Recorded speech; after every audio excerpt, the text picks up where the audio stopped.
Hello and welcome to this week's episode. We're going to take a look at the facts of geranium.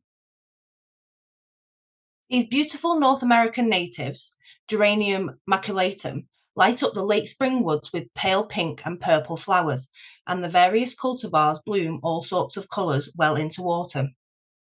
They have deeply lobed, 5 lobes and serrated, palmate leaves that grow in mounds or clumps. Domesticated cultivars may sprawl. The mounds may be up to 2 feet tall. Wild types produce pale pink and lavender, saucer-shaped, hermaphrodite flowers with 5 petals from April to June. About after 6 to 8 weeks, beaked seed pods are formed, which are said to resemble cranes' bills. These seed pods explode in the height of summer, sending seeds everywhere. The exploded pod sort of looks like a little flower itself. The root produces rhizomes, and the stems are slightly hairy. Geraniums attract butterflies and moths are an important food source for the larvae stage of several species. The foliage is also browsed on by deer and small woodland rodents enjoy the seeds. These don't seem to cause lasting harm for the most part. They can grow wild all over the northeastern United States, and many cultivators are sold in nurseries. Geraniums make wonderful ground covers for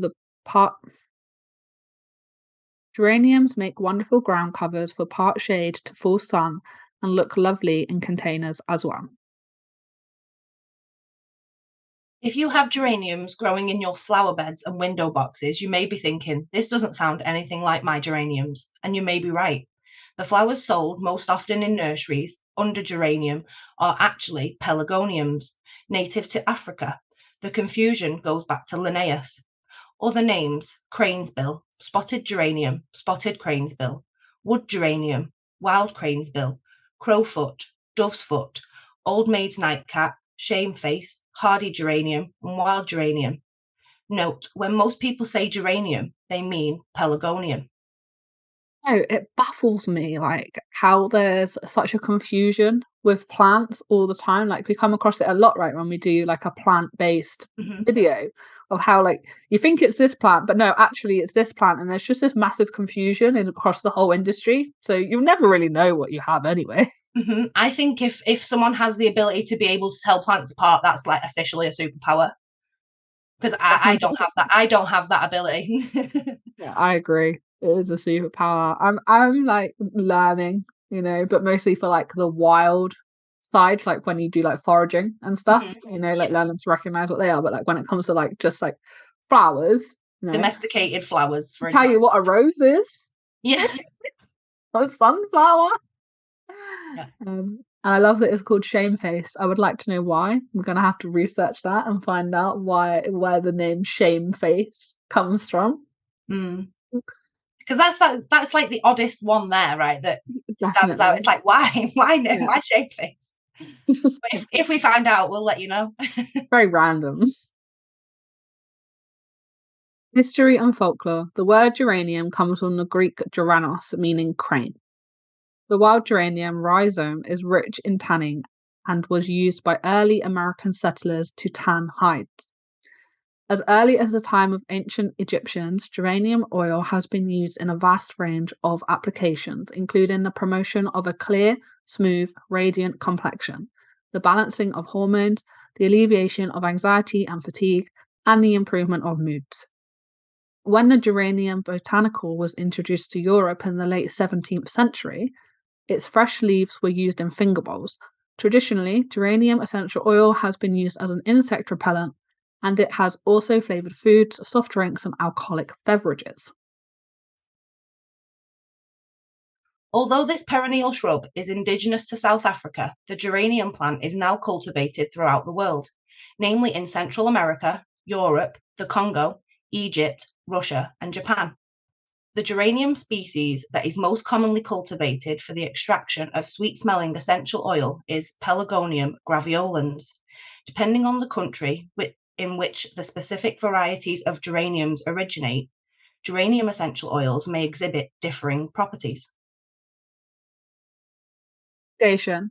These geraniums transplant well and also grow well from seed. They will grow well in the sun if kept moist but prefer shady areas. If you do plant yours in the sun, be aware that they will go dormant during very hot, dry periods, but will often come back when conditions improve. The soil should be rich and humusy, like the woodland floor. If you choose the right spot, your geraniums will grow and spread with little attention from you. Place the plants about 20 inches apart for the use as ground cover. They will spread, flowers bloom for a very long period, and this plant does not rebloom. Therefore, deadheading is not necessary to encourage more blooming, but you may want to do it if you want to discourage the spread.